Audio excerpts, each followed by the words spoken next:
Lyons' one-club mentality raises the bar in the women's European game. The gold glitter that spun around the Lyon players as they celebrated an 8th Champions League title in 10 final appearances brought an enthralling European season to a close. So, what did we learn along the way? Talk of a power shift at the top of European women's football was emphatically put to bed with Lyons' stunning 3-1 defeat of the holders Barcelona in Turin on Saturday. However, it should not have been as surprising a result as much of the reaction suggested. Lyon had a bad season last year, finishing without a trophy for the first time since they won a first league title in the 2006-07 season, but that was a blip rather than the start of a decline. Lyon have achieved longevity through both financial and ideological investment in their women's football setup for close to 2 decades. In that time, the club have driven player wages up, embedded a genuine one-club mentality from top to bottom, and created a culture that players want to be a part of. It will take time for a club to compete with that. The introduction of a group stage this year has transformed the competition. Previously, clubs competed in a straight knockout that began with a round of 32, with some clubs entering directly and others taking part in qualifiers.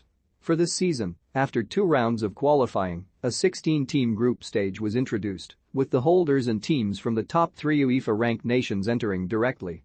The impact has been huge. Clubs are benefiting from more money and a new distribution model, which means teams in the round of 16 have received €400,000, teams that made the round of 32 earned €70,000 each in the preceding years. Beyond the finances, which also includes solidarity payments to clubs in leagues with teams represented in the tournament, has been the huge interest in the competition at an earlier stage. Previously, interest gathered pace once the tournament edged closer to the final, at the semi-final stage and occasionally the quarter-final stage. The games delivered, with top teams pitted against each other from a much earlier stage. Interest was high from the off, and teams at the top of the game and lower down were able to test themselves over more fixtures. Helping to catapult the popularity of the early stages of the competition has been the broadcast deal reached with DAZN. Previously, only rights to the final had been sold centrally by UEFA. The deal with DAZN has meant that this year and next all 61 games have been available to watch for free on DAZN's UWCL YouTube channel. For the 2023-24 season, 19 will be free to watch on YouTube, with the rest available to DAZN subscribers. The viewing figures released so far for this season have been hugely impressive. Over 14 million views from more than 210 countries watched the group stage games on YouTube, in addition to millions streaming on the DAZN platform. The willingness to sub-license rights to the final to ensure the game could be shown on TV2, on ITV in England for example, was important. The next big question is whether 2 years free before some games dip behind DAZN's paywall is enough to establish a hungry audience.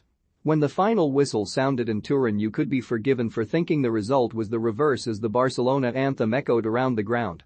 Having twice sold out the Camp Nou and twice broken the club world record attendance for a women's game in the process, Barca fans traveled to watch their defending champions in force.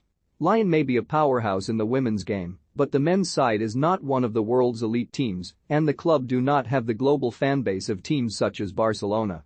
As well as filling planes, 37 coaches traveled overnight from the Catalan capital. The work the club have done to pull their entire fan base behind their women's football project in a committed fashion must be looked to by other clubs for inspiration. The biggest clubs wield huge power of influence over their fan bases, do more than make token efforts to present as one club, and big things can be achieved. The performance of teams from the Women's Super League in this year's competition was disappointing. Arsenal scraped out of their group on goal difference, having won 3 and lost 3, including twice against Barcelona, before enduring defeat over 2 legs against Wolfsburg in the quarter-finals. Meanwhile, Chelsea, runners-up last year, failed to escape the group of death, finishing level on points with both Wolfsburg and Juventus, but with an inferior goal difference. Chelsea were outclassed in the final last year in a similar manner to the way in which Lyon outclassed Barcelona on Saturday night and in the 2019 final. What is clear is that those teams closest to bridging the gulf between Lyon and Barcelona and the rest are those most committed to going beyond PR stunts and to commit serious investment and support.